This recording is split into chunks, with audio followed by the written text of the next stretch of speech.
All right, let's get into it. Today, we're digging into a really ancient text to see if we can pull out some wisdom for living a good, successful life right now. We're talking about the book of Proverbs.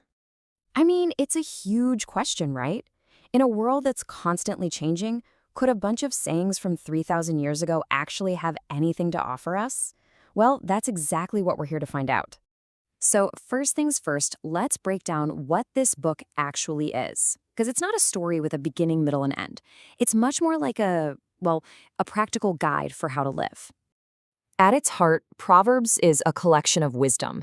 Its whole point is to hammer home the idea that wisdom and knowledge are the bedrock for a good life, both spiritually and, in the real world. You could almost think of it as a masterclass in how to make good choices. Now, before we get to all the practical advice, the book establishes one massive foundational idea. It's the absolute starting point for everything else, and it's summed up in a pretty specific phrase. And that phrase is the fear of the Lord. Now, you might hear that and think it means being terrified, but that's not it at all. It's really about a deep, reverent respect, the sense of awe for something much bigger than yourself. And that respect is what's supposed to guide your moral compass. And this quote just nails that core idea. According to Proverbs, this is where all true knowledge and wisdom have to start. It's the prerequisite. The book argues that without this fundamental respect, any other knowledge you get is basically built on sand. So, how does this all play out in real life?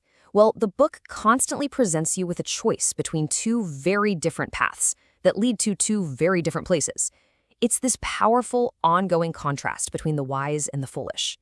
And here they are, side by side. On one hand, you've got the path of the wise, which leads to what the book calls a good life, one filled with blessings where you avoid a lot of unnecessary pain. But on the other hand, you have the path of the foolish, which is all about rejecting wisdom, and that, of course, leads to chaos and consequences. The choice seems pretty clear, doesn't it? And this is the crucial part. These aren't just abstract ideas. The book frames all of this within a system of divine justice. The idea is that in the long run, things balance out. Those who choose wisdom are rewarded, and those who choose foolishness, well, they have to face the music. Okay, so we've talked about the big foundational concepts, but honestly, this next part is where Proverbs gets super interesting for most of us.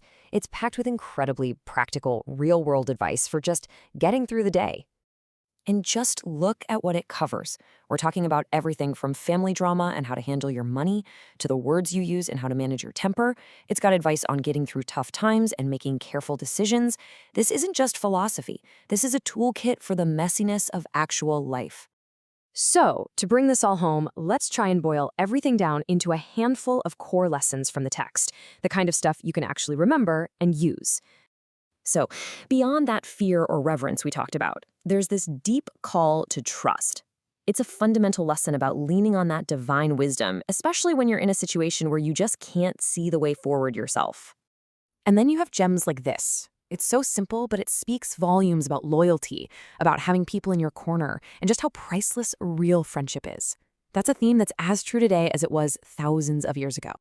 And this really puts it all together into a kind of roadmap, doesn't it?